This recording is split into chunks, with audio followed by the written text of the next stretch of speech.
Sal bani Israila kam atainahum min ayatin bayyinatin.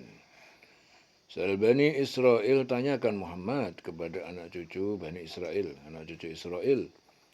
Kam atainahum, berapa banyak kami telah memberi kepada mereka min ayatin, dari bukti-bukti tanda bayyinatin yang jelas yang nyata. Waman yubatil, dan siapa yang ia menukar nikmat Allah, karunia, nikmat Allah min ba'di, dari sesudah ja'athu, sesudah nikmat itu datang kepadanya, fa innallaha, maka sesungguhnya Allah syadidul iqab, amat keras siksanya. Zuyyina lilladina kafaru, telah dihiasi bagi orang-orang yang kafir, al-hayatud dunya, kehidupan dunia, wa yaskharuna, dan mereka menghina, merendahkan, minalladzina amanu, pada orang-orang yang beriman, walladzina ittaqau, walladzina taqau, dan padahal orang-orang yang bertakwa, fauqahum yaumal qiyamah, berada di atas mereka pada hari kiamat. Wallahu yarzuqu, dan Allah memberi rezeki, mayyasha'u, siapa yang dia kehendaki, bighairi hisab, dengan tidak ataupun tanpa perhitungan. Jadi ayat ini memerintahkan kepada Rasul dan orang yang beriman agar menanyakan kepada Bani Israel tentang berapa banyak nikmat, tanda-tanda kebenaran yang nyata yang Allah berikan kepada mereka. Seperti Allah menyelamatkan mereka dari Fir'aun dengan terbelahnya lautan, keluarnya mata air dari batu setelah dipukul dengan tongkatnya Nabi Musa kepada batu tersebut. Kemudian diturunkannya hidangan dari langit berupa manna dan salwa, dan masih banyak tanda-tanda kebenaran Allah, kebenaran dari Allah yang lain yang pernah mereka saksikan. Dan Allah itu memerintahkan kepada Rasul dan orang beriman agar mengingatkan Bani Israel bahwa barang siapa yang menukar nikmat Allah setelah nikmat itu datang kepada mereka, yaitu mengingkari Allah, merubah ayat-ayatnya, menjualnya dengan harga yang murah, sesungguhnya Allah itu sangat keras siksanya. Jadi mereka itu lakukan hal tersebut karena apa? Karena kehidupan dunia dijadikan indah dalam pandangan orang kafir, sehingga mereka berlomba-lomba untuk mencari kehidupan dunia. Jadi karakter di antara ciri-ciri orang kafir itu apa? Dia menjadikan kehidupan dunia itu seperti dijadikan indah. Dia merasa indah kehidupan dunia. Dan memandang mulia orang-orang yang berhasil dalam urusan dunia. Itu ciri-ciri orang kafir itu seperti itu. Jadi dia memandang orang mulia. Orang mulia itu dianggapnya orang yang berhasil dalam urusan dunia. Dianggapnya berhasil. Kalau ukurannya seperti itu, tanda-tanda orang kafir ya seperti itu. Yaitu orang kaya, orang yang berilmu tinggi, berkuasa, itu dikiranya itu urusan dunia semua. Merasa seperti itu. Itu ukuran bagi orang kafir adalah urusan targetnya dunia. Dan mereka memandang hina orang yang beriman, karena di mata mereka orang yang beriman tidak memiliki apapun di dalam kehidupan ini. Orang-orang yang beriman tuh, orang-orang yang beriman itu memiliki harta, maka sebagian hartanya itu akan dipakai nafkah di jalan Allah. Terus seandainya orang beriman punya harta, ya pasti hartanya digunakan untuk berjuang di jalan Allah. Padahal di hari kiamat kelak, orang-orang yang beriman dan bertakwa itu lebih mulia daripada mereka. Karena orang yang beriman dan bertakwa itu akan diberikan Allah surga yang penuh kenikmatan. Sedangkan orang kafir akan disiksa oleh Allah Ta'ala dan dalam keadaan hina. Dari Abu Hurairah radhiyallahu anhu katanya, Rasulullah bersabda, seorang hamba manusia berkata, hartaku, hartaku, padahal hartanya yang sesungguhnya hanya 3 macam. Apa yang dimakannya lalu habis, apa yang dipakainya lalu lusuh, apa yang disedekahkannya lalu tersimpan untuk akhirat. Selain dari yang 3 macam itu, lenyap atau ditinggalkan bagi orang lain. Hadis Sahih Muslim. Orang-orang kafir di dunia ini ya diberikan oleh Allah rezeki sebagai ganjaran jika ada kebaikan yang mereka lakukan. Tetapi di akhirat mereka tidak memperoleh bagian apapun. Ya, sedangkan bagi orang yang sangat sedangkan bagi orang yang beriman, yang bertakwa, Allah cukupkan kebutuhan di dunia dan Allah sangat menyayangi mereka. Ya, dan Allah tidak memberikan kelebihan kepada orang yang beriman melainkan sebatas apa yang mereka butuhkan. Ya, karena apabila mereka dilebihkan akan melampaui batas di muka bumi. Jadi orang yang beriman itu selalu dicukupkan oleh Allah. Akan tapi ganjaran yang akan diberikan kepada terhadap mereka adalah kebaikan yang telah mereka lakukan di dunia, kenikmatan hidup di akhirat. Ya, kebaikan di dunia itu akan dibalas Allah kenikmatan di akhirat. Karena Allah memberikan rezeki kepada orang yang dikehendakinya tanpa batas. Ya, dan apakah rezeki itu akan diberikan di dunia ataupun di akhirat. Ya, jadi ada sebagian rezeki yang diberikan di dunia dan untuk akhirat. Rasulullah bersabda, sesungguhnya Allah Ta'ala tidak mengurangi kebajikan orang mukmin. Dia diberi upah di dunia dan pahala di akhirat. Adapun kebajikan yang dikerjakan oleh orang kafir, balasannya hanya berupa rezeki di dunia saja. Sedangkan di akhirat kalau tidak dapat pahala dari kebajikan. Itu hadis diriwayatkan oleh Muslim. Ya Allah itu menyelamatkan Bani Israel dari kejaran Fir'aun, yaitu dengan membelah lautan. Namun begitu banyak kebenaran tidak mau mereka mengakui bahwa itu adalah dari Allah. Ya, jadi tidak mau mengakui itu dari Allah. Banyak orang yang berdalih agama agar mereka mendapatkan untung. Kebenaran-kebenaran yang sudah Allah berikan begitu banyak, namun tidak bisa membuat kita yakin atau kita tahu bahwa Allah itu maha memberi rezeki. Namun kita lebih yakin kepada selain Allah. Ya, banyak sekali. Jadi orang punya bekerja, dapat rezeki, dianggapnya yang memberi rezeki adalah bosnya. Padahal sebenarnya Allah yang memberikan. Kok bisa? Ya, yang menggerakkan hati bosnya ya dia. Hanya Allah yang menggerakkan hati bosnya itu bisa membayar. Bosnya bisa membayar juga diberi kemampuan, Allah juga yang memberi kemampuan. Ya, semuanya ujungnya itu pasti dari Allah. Ya. Kanan nas ummatan wahidatan dulu, ya sebelum ada kesyirikan itu, annas manusia itu adalah ummatan wahidatan, umat yang satu ya dalam tauhid sebelum adanya kesyirikan.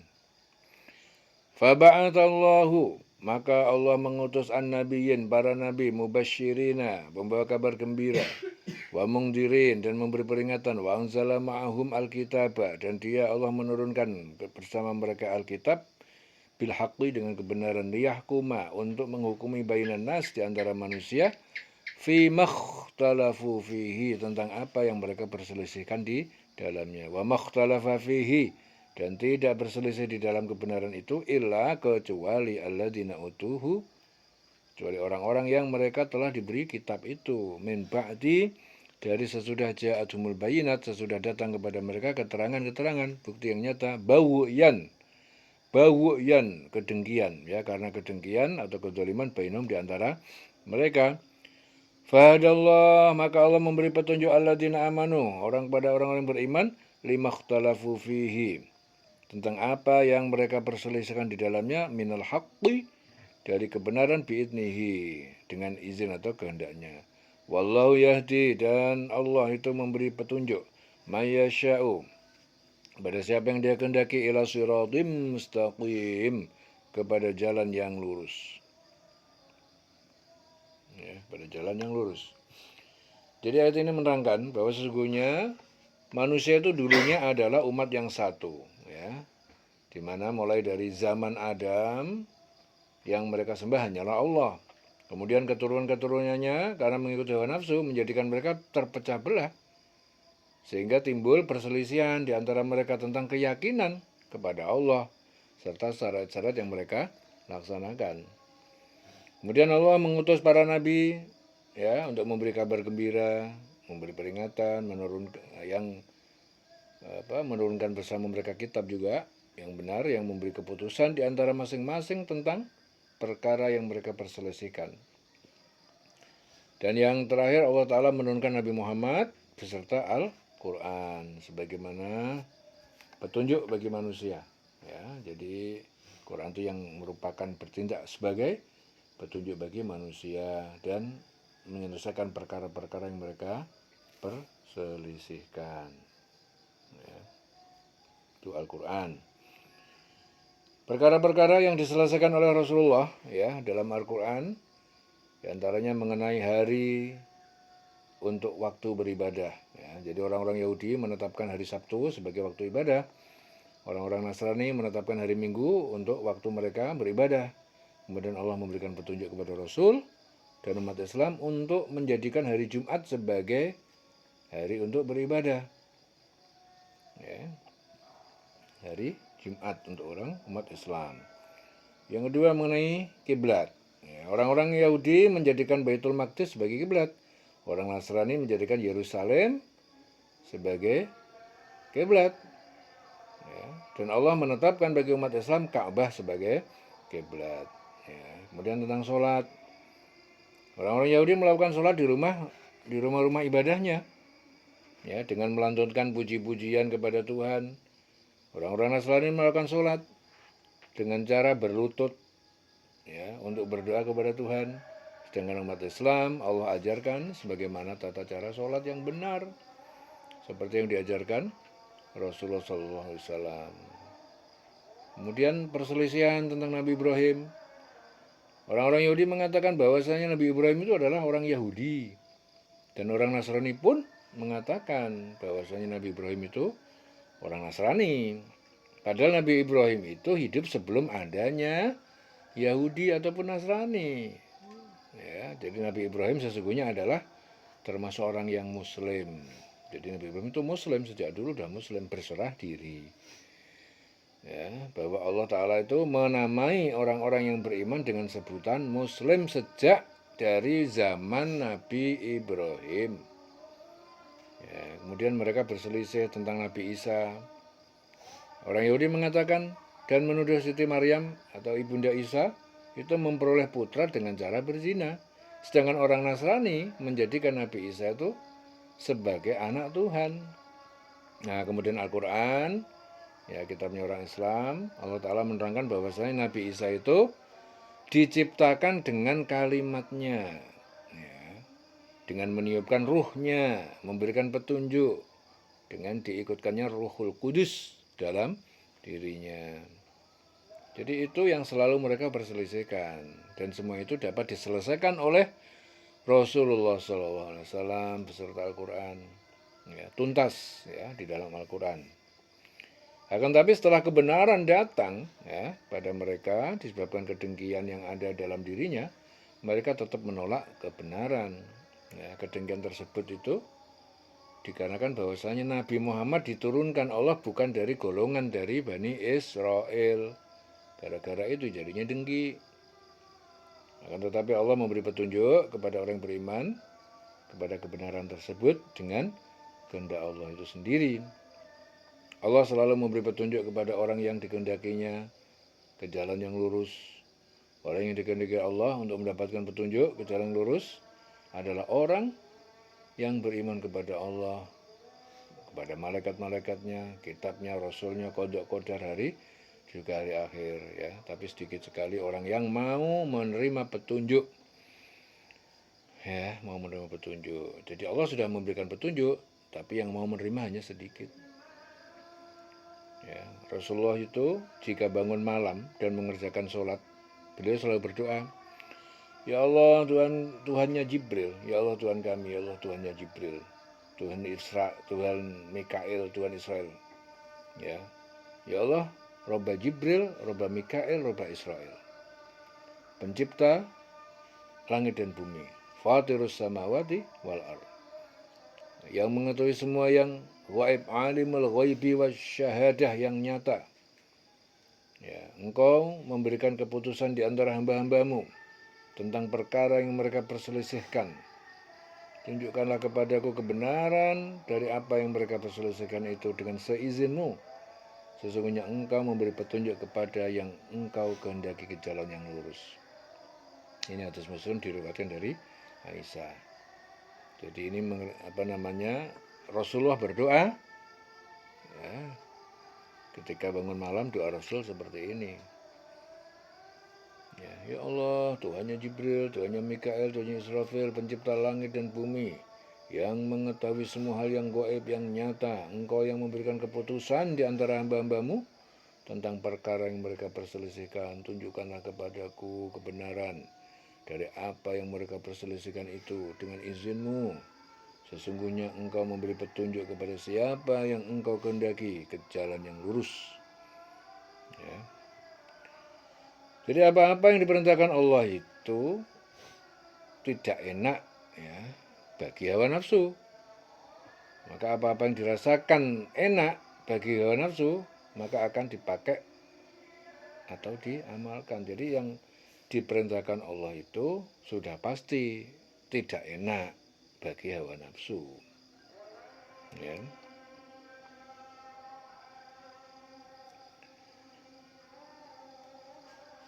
Ya. Wallahu yahdi man yasha'u ila siratim mustaqim. Ya. Dan Allah, Dia menunjuki pada siapa saja yang dikehendaki ke jalan yang lurus. Am hasibatum an tadkhulul jannata, atau kalian mengira bahwa kalian akan masuk surga, walamma, padahal belum ya'tikum, belum datang pada kalian matalul ladina kholau, keadaan, ya, seperti aladina kholau, orang-orang yang mereka berlalu min qablikum, dari sebelum kalian. Masadumul ba'sa'u, mereka telah menimpa mereka kemiskinan, kesulitan, al-ba'sa wal dharra, dan penderitaan, penyakit, wazulzilu, dan mereka digoncang hatta yaqula rasul, sehingga berkatalah Rasul, waladina amanu ma'ahu, dan orang-orang beriman yang bersamanya, mata nasrullah, kapan datang pertolongan Allah, ala inna nasrullahi qarib, ketahuilah sungguhnya pertolongan Allah itu amat dekat kedatangannya. Ya, jadi Qatadah berkata, ayat ini diturunkan saat perang Ahzab, ketika Rasul menghadapi cobaan, dikepung, diserang pihak kaum kafir Quraisy. Ya, jadi ayat ini menerangkan keadaan orang pada waktu itu masih melakukan sedikit amal ibadah, ya, maupun amal soleh. Ya, sudah mereka bawa dirinya akan sudah masuk surga. Jadi mereka itu baru sedikit ibadah tapi sudah mengira bahwa dia itu masuk surga, ahli surga, padahal baru sedikit melakukan kebaikan. Oleh sebab itu Allah membantah persangkaan mereka itu, apakah yang mereka mengira akan masuk surga padahal belum datang kepada mereka cobaan sebagaimana halnya orang-orang terdahulu sebelum mereka. Ya, belum diuji, belum apa-apa udah merasa ahli surga. Ya, belum berbuat baik yang banyak udah merasa ahli surga.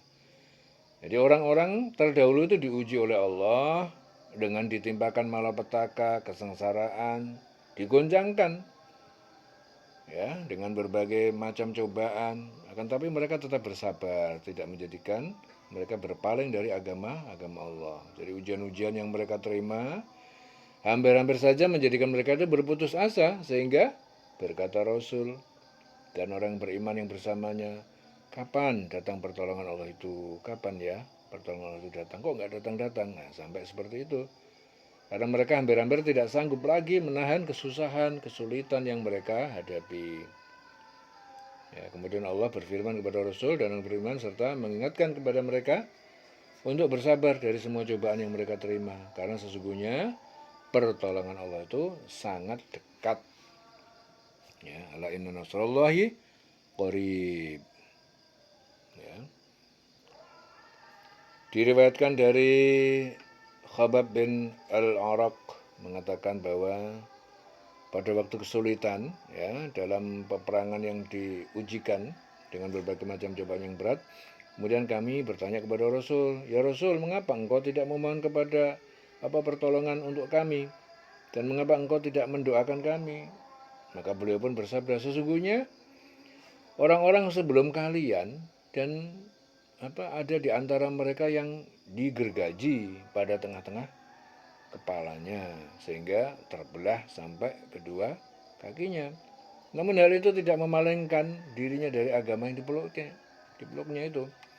Ada juga yang tubuhnya disisir dengan sisir besi sehingga terpisah antara daging dan tulangnya. Namun hal itu tidak menjadikannya berpaling dari agamanya. Selanjutnya beliau bersabda, demi Allah, Dia Allah itu benar-benar akan menyempurnakan perkara agama ini sehingga seorang yang berkendaraan dari San'a menuju Hadramaut tidak merasa takut kecuali kepada Allah dan hanya mengkhawatirkan serigala atas kambingnya. Tetapi kalian adalah kaum yang tergesa-gesa. Itu hadis diriwayatkan Muslim. Ya, orang yang percaya kepada Allah itu banyak, namun yang meyakini hari akhir itu adalah sangat sedikit. Ala inna nasrullahi qarib, sesungguhnya pertolongan Allah itu sangat dekat. Yas'alunaka madza yunfikun, mereka bertanya kepadamu Muhammad, madza yunfikun, apa? Bagaimana yunfikun? Mereka berinfak. Qul, katakanlah ma anfaqtum, apa yang kalian infakkan min khairin, dari kebaikan harta yang baik, falil walidaini, maka lebih utama untuk kedua orang tua, wal aqrabin dan kaum kerabat, wal yatama dan anak yatim, wal masakin dan orang miskin, wabnis sabil dan orang yang dalam perjalanan, wa ma taf'alu min khairin, dan apa saja yang kalian perbuat untuk kebaikan, fa innallaha, sesungguhnya Allah bihi alim, Maha mengetahui, dengan itu Allah mengetahui. Nah, jadi Ibnu Juraid berkata, orang-orang mukmin bertanya kepada Rasul, wahai Rasul, di manakah kami harus menginfakkan harta kami? Jadi atas pernyataan itu Allah menurunkan ayat ini. Mereka bertanya kepada kamu Muhammad tentang apa yang harus mereka infakkan. Katakan harta apa saja yang kamu infakkan hendaknya diperuntukkan bagi pertama kedua orang tua, kerabat, anak yatim, orang miskin, orang dalam perjalanan, dan kebaikan apa saja yang kamu kerjakan, maka sungguhnya Allah Maha mengetahui. Jadi ayat ini menerangkan orang-orang yang bertanya tentang harta yang akan mereka nafkahkan di jalan Allah. Jadi yang dimaksud dengan menafkahkan harta di jalan Allah itu adalah kelebihan harta yang dianugerahkan Allah kepada mereka setelah dikeluarkan zakatnya dan tercukupinya kebutuhan keluarga. Kemudian mereka ingin menafkahkan sebagian kelebihan harta tersebut. Kemana mereka harus nafkahkan? Oleh sebab itu Allah memerintahkan kepada Rasul menyampaikan kepada orang yang bertanya itu, apa saja harta yang kamu nafkahkan hendaknya diberikan untuk pertama ibu bapak, kaum kerabat, anak yatim, orang miskin, orang sedang dalam perjalanan. Ya. Rasulullah pernah ditanya tentang harta yang akan mereka nafkahkan di jalan Allah. Lalu Rasulullah bersabda, kepada ibumu, kemudian bapakmu, saudara perempuanmu, saudara laki-laki kamu, dan setelah itu orang-orang yang lebih dekat dalam hubungan kekerabatan. Hadis diriwayatkan Ahmad, Daud, Tirmidzi. Dan apa saja kebajikan yang kita lakukan, yakin bahwasanya Allah itu pasti mengetahuinya dan Dia akan membalas kebajikan dengan pahala yang lebih besar. Karena sungguhnya Allah Maha mengetahui apa yang kita perbuat. Ya. Wa ma taf'alu min khairin fa innallaha bi'alim. Dan kebaikan apa saja yang kamu kerjakan, maka sungguhnya Allah Maha mengetahui. Kutiba alaikumul qitalu wa huwa kurhun lakum.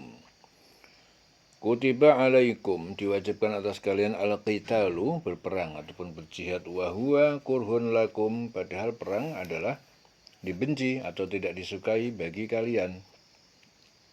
Wa asa an takrahu syai'an, bisa jadi bahwa yang kalian membenci sesuatu, wa huwa khairun lakum, padahal itu lebih baik bagi kalian. Wa asa an tuhibbu syai'an, dan bisa jadi apa yang kalian menyukai sesuatu, wa huwa syarrun lakum, padahal ia buruk bagi kalian. Wallahu ya'lam, dan Allah lebih mengetahui. Dia mengetahui, wa antum la ta'lamun, dan kalian tidak mengetahui. Wallahu ya'lamu wa antum la ta'lamun.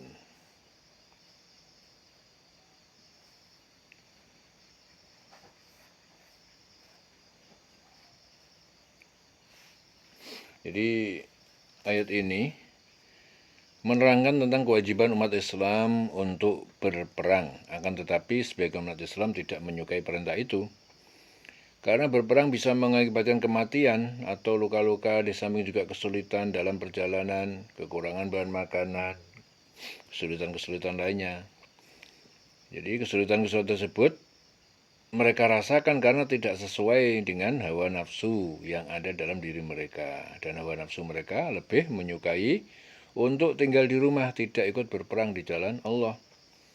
Secara kehidupan dunia, berperang itu memang sesuatu yang sangat memberatkan, menyulitkan. Sedangkan tinggal di rumah itu tidak ikut berperang, itu sesuatu yang menyenangkan.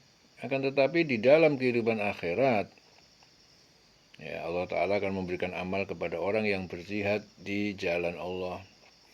Apabila mereka meninggal ya dalam peperangan tersebut, maka Allah akan memasukkan ke dalam golongan para syuhada, yaitu orang yang mati syahid. Dan apabila mereka masih tetap hidup, maka di akhirat kelak sudah pasti Allah akan memberikan ganjaran, ya, dimasukkan dalam golongan orang yang berjihad di jalannya, serta diberikan surga yang penuh kenikmatan. Sedangkan bagi orang yang tidak ikut berjihad di jalan Allah, maka Allah pun tidak akan menolongnya di akhirat dan mengadabnya di neraka. Ya. Oleh sebab itu Allah berfirman, boleh jadi kamu membenci sesuatu padahal itu lebih baik bagi kamu, dan boleh jadi kamu menyukai sesuatu padahal itu buruk bagi kamu. Karena hanya Allah yang mengetahui, sedangkan kamu tidak mengetahui hakikat dari kejadian yang akan datang. Ya. Rasulullah bersabda, siapa yang mati tanpa pernah berperang, bahwa jiwanya tidak pernah bergerak hendak turut berperang, maka matinya sama dengan orang munafik. Nah, ini hadis Muslim. Jadi pada zaman sekarang ini berperang secara fisik sudah tidak ada lagi. Tetapi yang ada adalah menegakkan kalimat Allah, menjalankan agama secara benar sesuai dengan syariat yang telah ditentukan oleh Allah dan Rasul-Nya. Akan tetapi jika kita terusir dari tempat tinggal atau terhalang untuk menjalankan agama, maka perang secara fisik diperbolehkan kembali. Ya, jadi antara orang yang menginginkan kehidupan akhirat dan dunia itu berlawanan. Misalnya Allah memberikan sakit, tentunya tidak enak jika kita melihat dari sisi dunia. Namun jika kita melihat dari sisi akhirat, ya, itu baik karena bisa mengurangi dosa-dosa. Namun sudut pandang kita itu pada dunia ini, sedangkan Allah itu melihat sudut pandang di akhirat. Ya, jadi cara pandang Allah itu sempurna. Ya.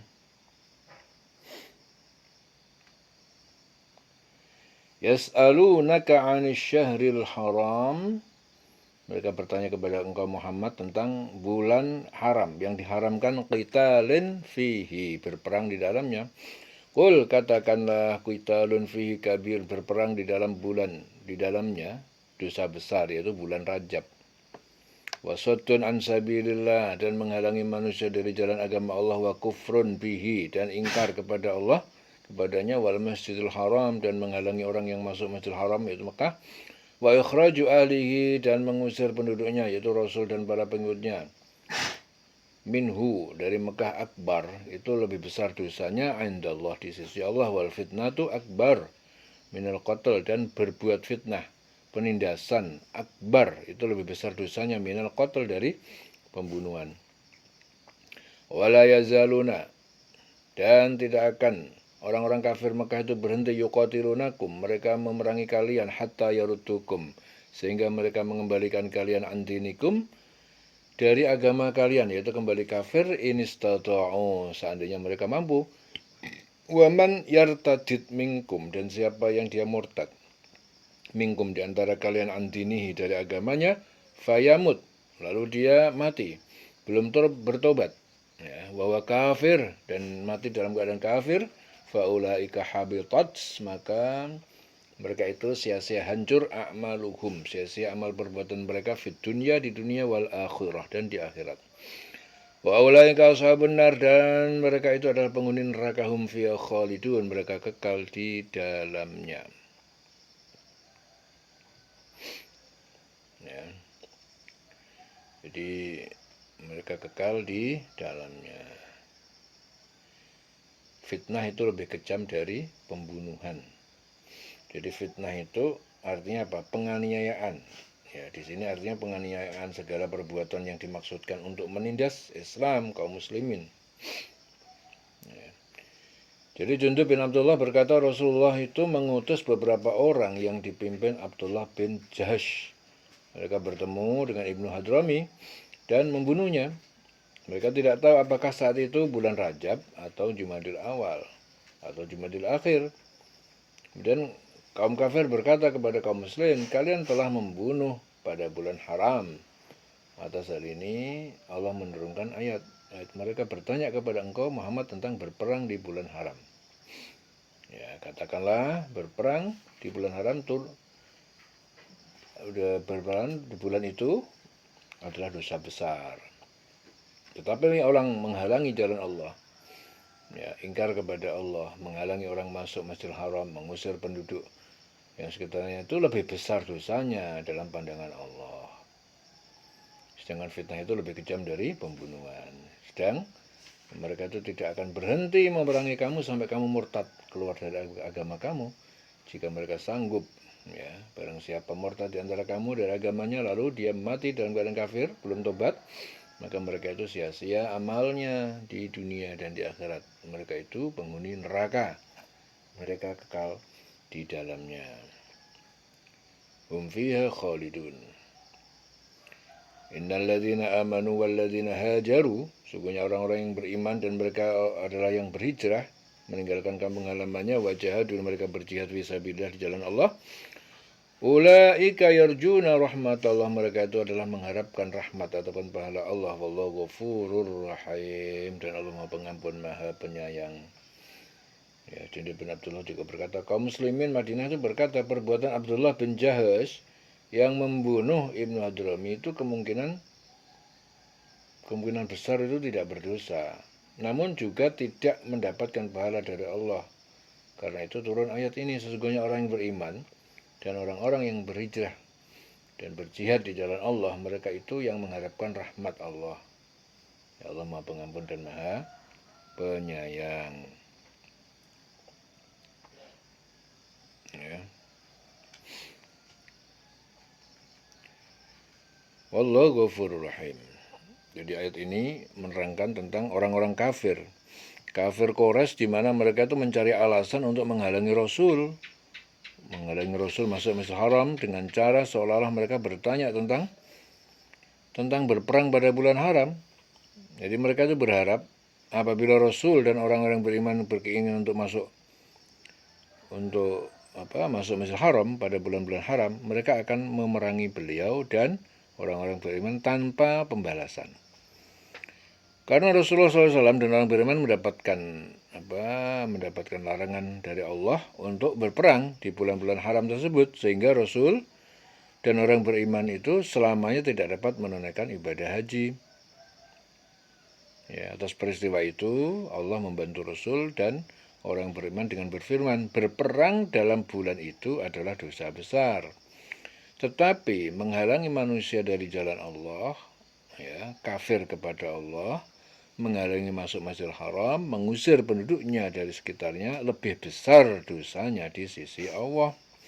Dan berbuat fitnah lebih besar dosanya daripada membunuh. Sehingga membuka peluang kepada Rasul dan orang yang beriman untuk dapat masuk Masjidil Haram di bulan haram tahun berikutnya. Ya, jadi Ibnu Abi Hatim menceritakan dari Jundub bin Abdullah bahwasanya Rasulullah itu pernah mengutus seorang delegasi atau sebuah delegasi dan menunjuk Abu Ubaidah bin Jarrah sebagai pemimpin delegasi. Ketika Abu Ubaidah berangkat, ia pun menangis karena berat meninggalkan Rasulullah. Maka beliau pun menahan kepergian Abu Ubaidah. Selanjutnya beliau mengutus Abdullah bin Jahsh untuk menggantikan posisi Abu Ubaidah. Rasulullah menitipkan sepucuk surat kepadanya dan memerintahkan agar tidak membacanya hingga sampai di suatu tempat itu. Berpesan, jangan engkau memaksa seseorang dari para sahabatmu untuk pergi bersamamu.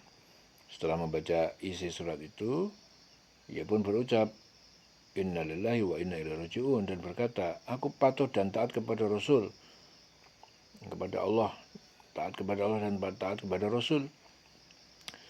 Selanjutnya ia menyampaikan berita itu dan membacakan surat itu kepada mereka. Lalu ada dua orang yang pulang kembali dan mereka tersisa terus berjalan hingga bertemu dengan Ibnu Hadrumi. Maka mereka membunuhnya dan mereka tidak mengetahui bahwa hari itu termasuk bulan Rajab ataupun Jumadil Tsani. Lalu orang musyrik mengatakan pada kaum muslimin, kalian telah berperang pada bulan haram. Maka Allah menurunkan firman-Nya.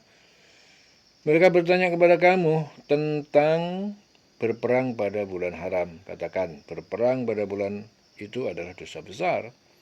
Tidak boleh berperang pada bulan haram itu. Namun apa yang kalian kerjakan, orang musyrik, itu lebih besar dosanya daripada pembunuhan. Fitnah itu lebih besar dari pembunuhan pada bulan haram. Yang kamu lakukan orang musyrik, yaitu kalian kufur kepada Allah. Kalian halangi Nabi Muhammad dan sahabatnya dari Masjidil Haram. Kalian mengusir penduduk dan tinggal di sekitar Masjidil Haram. Yaitu kalian mengusir Nabi Muhammad dan para sahabatnya di sisi Allah. Hal itu jelas lebih besar dosanya daripada pembunuhan. Di orang-orang kafir tidak akan henti-hentinya seandainya mereka sanggup memerangi kamu sampai mereka dapat mengembalikan kamu kepada kekafiran.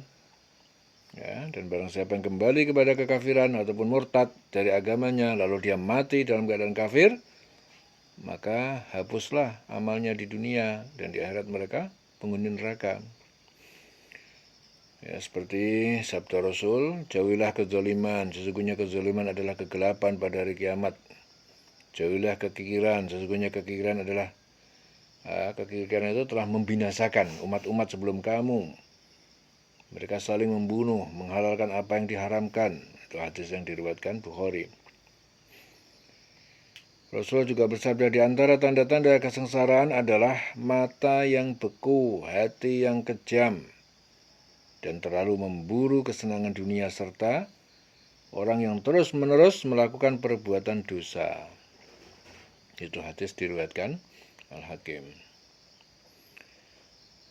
Dan Allah Ta'ala itu berjanji kepada orang beriman, orang-orang berijah, dan orang-orang berjihad di jalannya, yang niatnya ikhlas, bertujuan mengharapkan rahmat dari Allah semata, maka Allah akan mengampuni dosa-dosa mereka, memberikan kepada mereka surga yang penuh kenikmatan.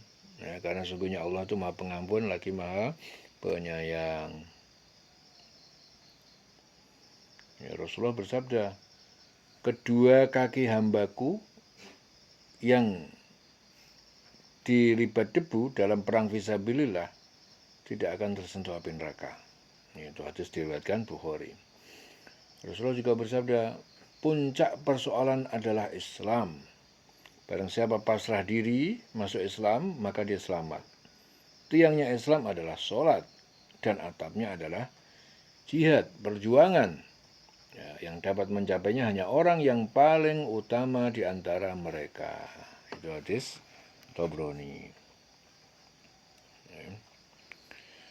Jadi berperang di bulan haram itu dosa besar. Namun kata Allah, menghalangi manusia dari jalan Allah itu lebih besar dosanya.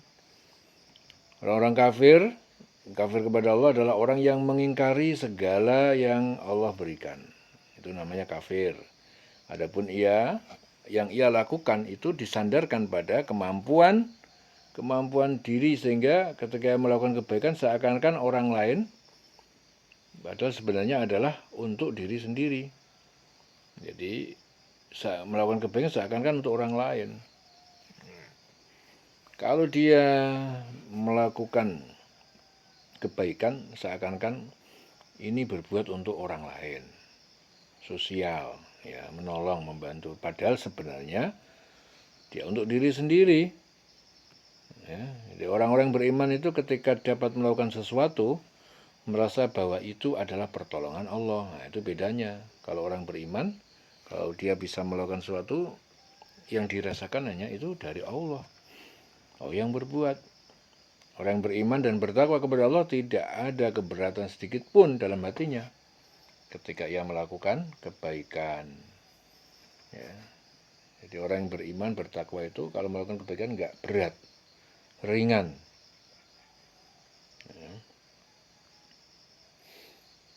Yas'alunaka 'anil khamri wal maisir.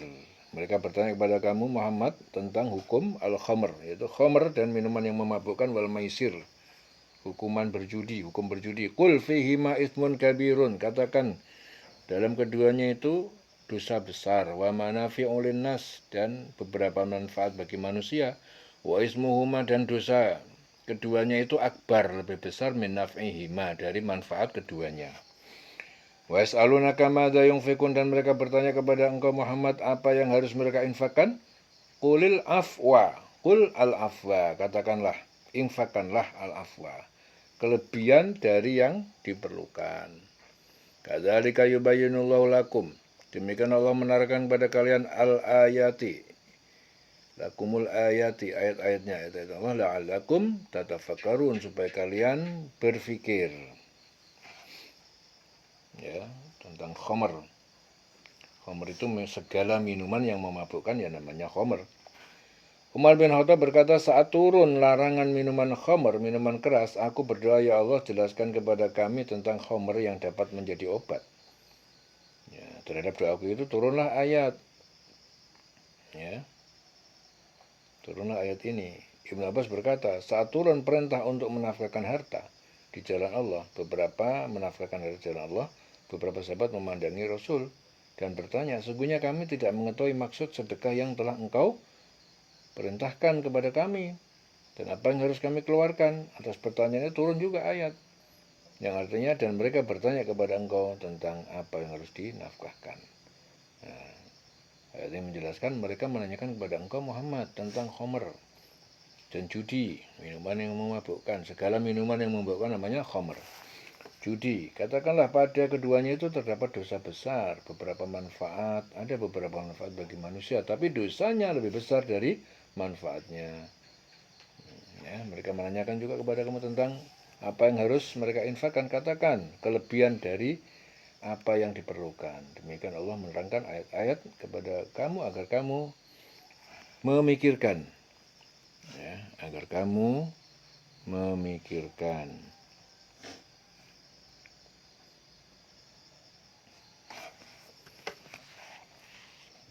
Ya, agar kamu memikirkan fit dunya wal akhirah, ya, tentang perkara dunia dan akhirat.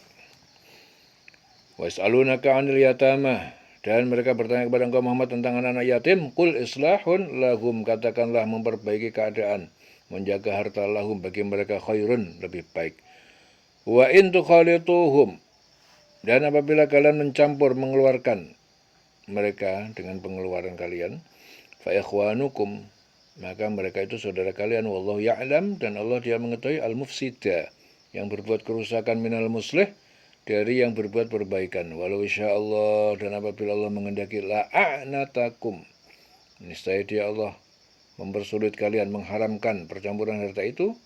Innallaha, sungguhnya Allah azizun hakim, maha perkasa, maha bijaksana. Ya.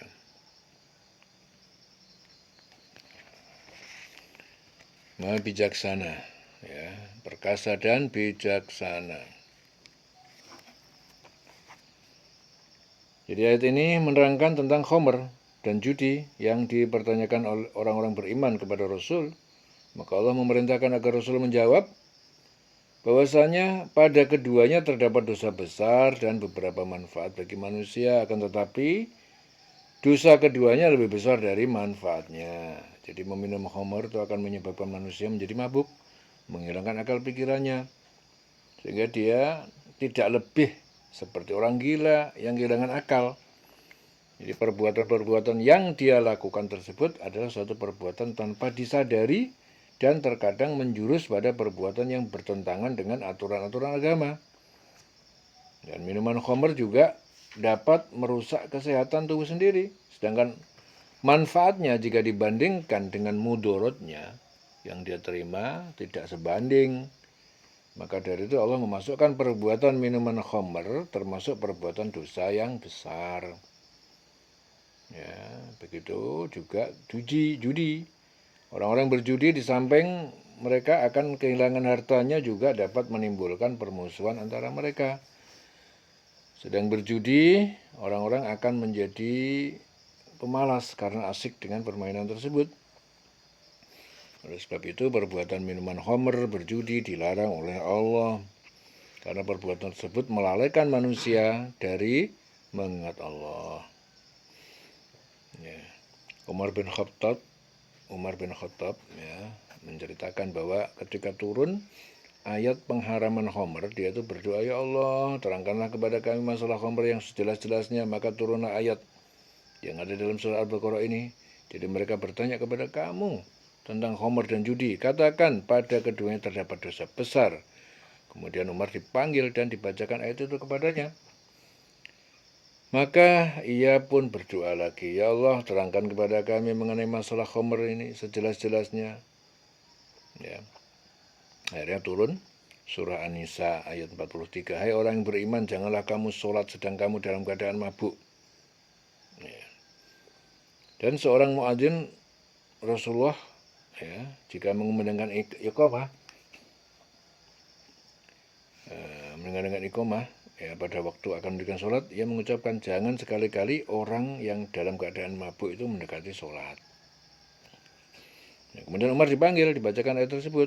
Maka ia pun berdoa, ya Allah, terangkan kepada kami mengenai khamr ini sejelas-jelasnya. Maka turun ayat yang terdapat dalam surah Al-Ma'idah 91. Sesungguhnya setan-setan itu bermaksud tidak menimbulkan permusuhan dan kebencian di antara kamu lantaran khamr dan berjudi, serta menghalangi kamu dari mengingat Allah dan sholat. Maka berhentilah kamu dari mengerjakan perbuatan itu. Lalu Umar dipanggil kembali dan dibacakan ayat tersebut. Jadi ketika bacaan itu sampai pada kalimat maka berhentilah kamu dari mengerjakan perbuatan itu, maka Umar berkata, kami berhenti. Ya, langsung patuh. Ya, hadis diriwayatkan Ahmad. Kemudian Allah itu memerintahkan kepada Rasul agar menjawab pertanyaan tentang apa yang mereka nafkahkan. Allah memerintahkan kepada Rasul untuk mengatakan bahwa yang harus mereka nafkahkan adalah yang lebih dari keperluannya. Maksudnya apa? Harta-harta yang mereka peroleh digunakan terlebih dulu untuk keperluan diri dan keluarganya. Setelah itu baru boleh dinafkahkan di jalan Allah.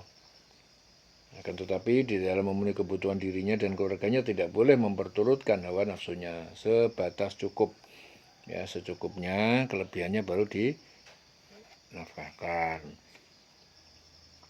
Abu Hurairah itu menceritakan, ada seorang yang mengatakan, ya Rasulullah, aku mempunyai 1 dinar. Maka beliau bersabda, nafkahkanlah untuk dirimu sendiri. Nah, orang itu menjawab, aku masih punya yang lain lagi. Beliau pun bersabda, nafkahkan untuk keluargamu. Nah, orang itu masih berkata lagi, aku masih punya lagi ya Rasul. Beliau bersabda, nafkahkanlah untuk anakmu.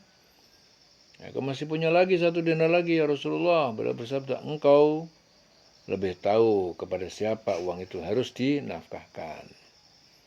Itu urut-urutannya seperti itu. Ya, hadis diriwayatkan Muslim. Ini hadis diriwayatkan Muslim dari Abu Hurairah. Ya. Rasul juga bersabda, bagaimana kamu apabila dilanda 5 perkara? Kalau aku, Rasulullah maksudnya, aku berlindung kepada Allah agar tidak menimpa kamu dan kamu atau kamu mengalaminya. 1, jika perbuatan mesum dalam suatu kaum sudah dilakukan terang-terangan, maka akan timbul wabah dan penyakit-penyakit yang belum pernah menimpa orang-orang terdahulu. 2, jika kamu menolak mengeluarkan zakat, maka Allah Ta'ala menghentikan turunnya hujan. Kalau bukan karena binatang-binatang ternak tentu hujan tidak akan turun sama sekali. Ya, jika suatu kaum mengurangi takaran dan timbangan, maka Allah akan menimpakan paceklik ya beberapa waktu, kesulitan pangan, dan kezaliman penguasa. 4. Jika penguasa-penguasa mereka melaksanakan hukum yang bukan dari Allah, maka Allah akan menguasakan musuh-musuh mereka untuk memerintah dan merampas harta kekayaan mereka. 5. Jika mereka menyia-nyiakan kitabullah dan sunnah Nabi, maka Allah menjadikan permusuhan di antara mereka. Ini hadis ya, perlu diperhatikan. Hadis diriwayatkan oleh Ahmad dan Ibnu Majah. Jadi Allah itu menerangkan ayat-ayat ini kepada manusia agar kiranya manusia itu berpikir bahwasanya Allah itu menurunkan ayat-ayatnya untuk menyelamatkan hamba-hambanya. Allah pun tidak menjadikan dalam agama suatu kesulitan bagi manusia.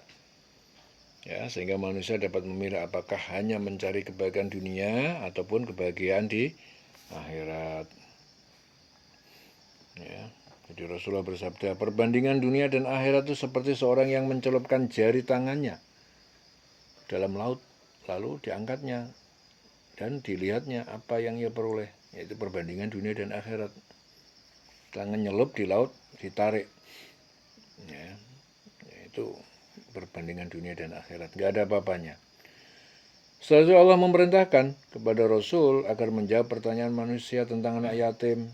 Maka Allah memerintahkan kepada beliau menjawab, mengurusi urusan mereka anak yatim secara patut adalah baik, yaitu menjaga harta mereka dan tidak mempergunakannya walaupun sedikit pun apabila kamu mampu. Jika kamu mempergauli mereka, maka mereka adalah saudara kamu.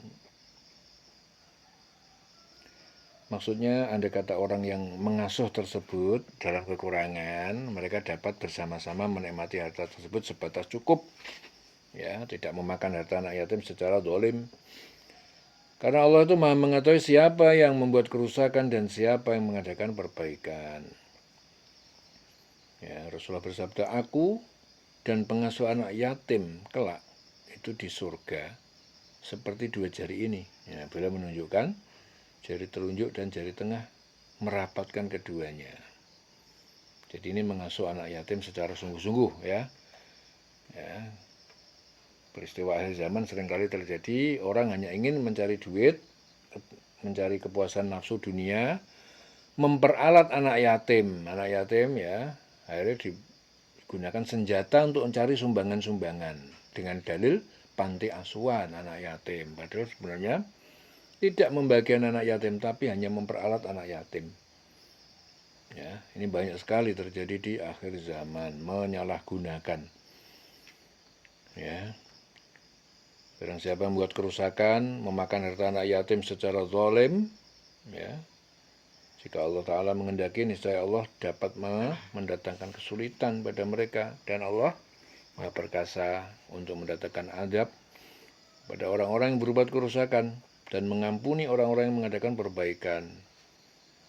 Mengampuni orang yang mengadakan perbaikan. Karena sesungguhnya Allah Maha perkasa, Maha bijaksana. Ya.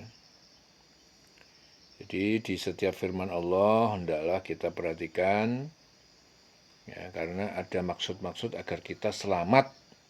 Jika kita kerjakan dan jika kita tinggalkan, akan mendapatkan madarat. Ya.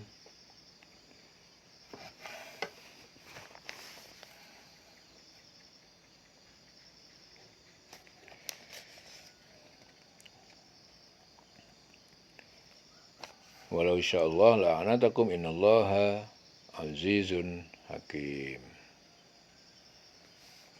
Ya, sungguhnya Allah Maha perkasa, aziz, al-hakim, maha bijaksana. Wala tankihul musyrikati hatta yu'minna. Jangan tankihul musyrikat. Jangan kalian menikahi wanita-wanita musyrik hatta yu'minna, sehingga mereka beriman. Wala amanatun, budak wanita mukminatun yang beriman, budak wanita yang beriman, khairun, lebih baik min musyrikatin, daripada wanita merdeka. Musyrik, tapi musyrik, merdeka tapi musyrik. Budak itu yang beriman itu lebih baik daripada wanita, ya, musyrik. Walau a'jabatkum, walaupun meskipun dia itu menarik hati kalian. Jadi walaupun dia itu menarik hati, tapi kalau dia itu tidak iman atau musyrik, ya, itu tidak ganggu bagi orang yang beriman. Wala tungkihul musyrikin, dan jangan kalian menikahkan laki-laki musyrik, laki-laki kafir, hatta yu'minu, sehingga mereka itu beriman. Wala abdun mu'minun, dan budak laki-laki yang beriman itu khairun, lebih baik min musyrikin, daripada laki-laki musyrik. Walau a'jabakum, meskipun dia menarik hati.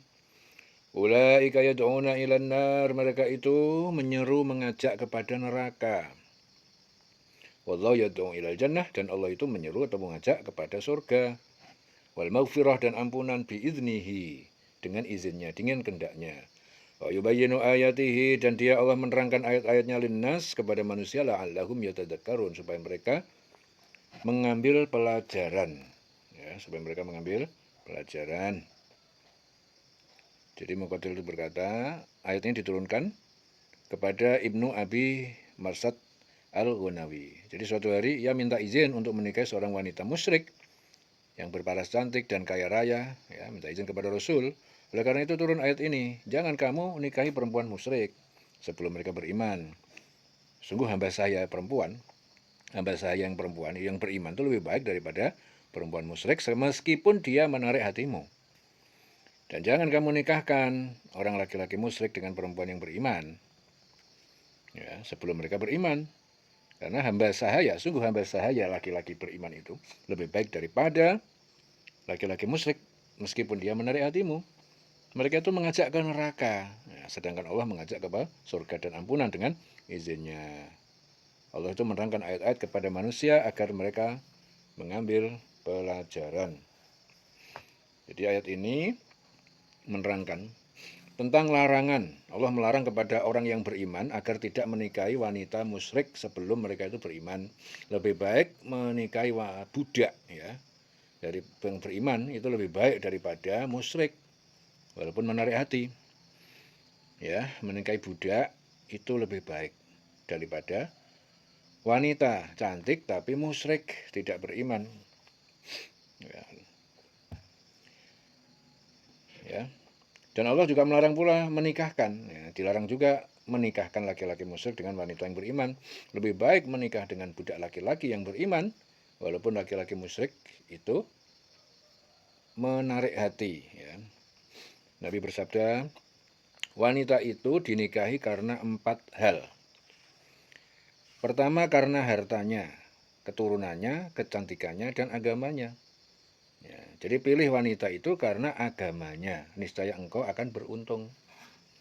Ya, jadi ini kriteria memilih jodoh, ya. Jadi pertama itu lihat hartanya, lihat keturunannya, lihat kecantikannya, dan lihat agamanya. Disuruh lihat itu. Tapi yang dipilih itu adalah agamanya. Ya. Bukhari, Muslim. Rasulullah bersabda, dunia ini adalah perhiasan. Sebaik-baik perhiasan dunia adalah wanita yang solihah. Ya, hadis diriwayatkan Muslim dari Jabir bin Abdullah bin dari Umar. Ya. Jadi dunia itu perhiasan, tapi perhiasan yang terbaik itu wanita solihah. Wanita solihah itu bagaimana? Ya, jadi Rasulullah itu sudah mengajarkan, memberitahu. Jadi kriteria wanita solihah itu ida amartaha atau atka, apabila engkau perintah dia, dia mematuhi kamu. Itu kriteria wanita solihah. Ya. Ida nadortaha sarotka, apabila kamu melihat dia itu menyenangkan hati. Ya, jadi nek wanita soleh aku nek mbok delok aku ora nyebelno, ya. Kan ada tau orang mbok delok nyebelno, delok tok wis sebel. Ya, karena kelakuannya ora genah, delok tok wis sebel banget. Nah, itu ciri-cirinya enggak soleh. Kalau solihah itu idza nadzartaha sarratka. Kalau kamu melihatnya, maka itu menyenangkan hati kamu. Wa idza ata'atka, wa idza amartaha atau atka. Kalau kamu perintahkan dia, dia mematuhi perintah kamu. Ora bantah, ora ngeyel, ora kakan lambe. Ya, kakan gremeng, terkadang disuruh malah gremeng. Ya, disuruh malah nglarakno ati. Ya setidaknya merengut. Ya. Nah, itu Rasulullah sudah mengajarkan demikian. Ya. Khairun nisa idza nadartaha sarratka. Ya. Itu hadis Nabi. Sebaik-baik wanita itu apabila kamu melihatnya dia menyenangkan hati kamu. Wa idza amartaha atau atka. Kalau kamu perintahkan dia maka dia mematuhi kamu. Ya. Jadi wanita dan laki-laki musyrik akan mengajak mereka ke neraka. Yaitu mereka akan diajak untuk mendurhakai Allah, tidak mau mengikuti perintah Allah. Menjauhi yang dilarang, sehingga akhirnya mereka akan dimasukkan Allah ke neraka. Ya, sedangkan Allah itu memerintahkan agar menikah dengan wanita dan laki-laki yang beriman karena apa? Mereka akan mengajak patuh kepada Allah, mengikuti perintah Allah, menjauhi larangannya, sehingga mereka akan dimasukkan ke surga memperoleh ampunan. Jadi seperti inilah Allah menerangkan ayat-ayat dan perintah-perintah kepada manusia agar supaya mereka mengambil pelajaran dari apa yang diturunkan Allah agar mereka selamat dunia dan akhirat. Ya, jadi laki-laki yang beriman itu dilarang menikahi perempuan-perempuan musyrik, begitu juga wanita yang beriman. Ya. Ya, karena apa? Karena orang-orang yang tidak beriman itu target hidupnya itu urusan dunia. Tapi kalau orang yang beriman target hidupnya adalah akhirat. Ya, jadi kalau laki-laki beriman dapat wanita yang nggak beriman, nanti laki-lakinya itu mengajak ibadah kepada Allah, ya perempuannya maunya shopping, ya maunya ngajak apa blonjo aja senengane, ora mikir akhirat.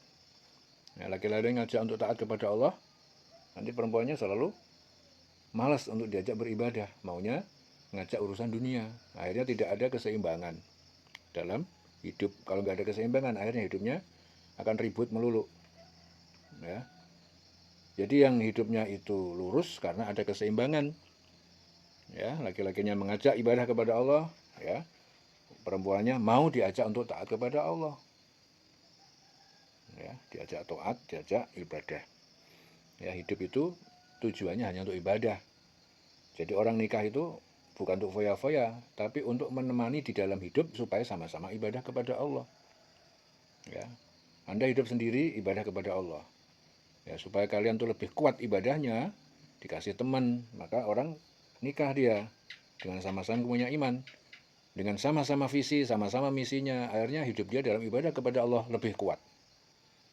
Tetapi apabila bertemu ataupun menyambungkan diri, kawin dengan orang yang tidak seiman, tidak satu visi, tidak satu misi, itu pasti justru akan menjadikan hidup itu terhambat untuk mendekatkan diri kepada Allah. Ya sudah pasti karena yang suaminya ngajak iman, ngajak patuh, ya yang istrinya ngajak shopping. Ya, sudah pasti tidak bakalan ketemu. Ya. Maka Rasul di sini sudah memberikan kriteria tata cara mencari ya wanita soleh itu kriterianya kayak apa. Ya semuanya harus dilihat. Hartanya juga dilihat. Hartanya dilihat itu artinya bukan dia harus kaya, tapi orangnya tuh rajin. Ya. Aja njur milih wong sugih terus kowe ungkang-ungkang. Ya, mengandalkan harta wanita. Cari wanita yang kaya sementara kamu ungkang-ungkang. Wanita yang punya warisan banyak. Nah, itu salah ngerti dalam hidup. Yang dimaksud di sini hartanya adalah orang itu tidak mau orang itu tidak pemalas, rajin beraktivitas. Ya, rajin beraktivitas. Kemudian keturunannya. Ya. Keturunan itu juga penting. Ya, jadi jangan mencari orang yang sembarangan ya. Keturunannya nggak jelas ya. Kemudian terjadilah satu pernikahan. Ya, keturunannya harus jelas. Ya, kecantikan itu bukan berarti harus kayak biduan atau apa enggak. Kecantikan yang penting dia itu menjaga diri, kebersihan ya. Banyak sekarang itu kecantikan tapi menipu. Ya, kamu lihat di TV-TV itu banyak itu. Kelihatannya itu cantik tapi jebul-jebul poles, ya toh? Ngapusi ya. Jadi mukanya itu terlalu dipoles dengan pemoles itu biar kelihatan cantik, nanti ketahuan bangun tidurnya ketok eleke. Ya. Nah itu. Kemudian agamanya. Ya. Jadi orang yang cantik itu bukan karena polesan, tapi dia kalau memperbanyak wudhu pasti sejuk mukanya. Ya. Kemudian agamanya. Agama itu artinya apa? Punya iman, takwa, patuh kepada Allah. Itu berarti agamanya. Ya. Tetapi di situ dikasih penekanan kepada Rasul, fazfar lidiniha. Ya, maka yang kamu utamakan adalah agamanya. Dari kriteria yang banyak tadi, yang diutamakan adalah agamanya. Artinya dia mau taat kepada Allah. Jelas ya? Dilendeng selawase. Urip.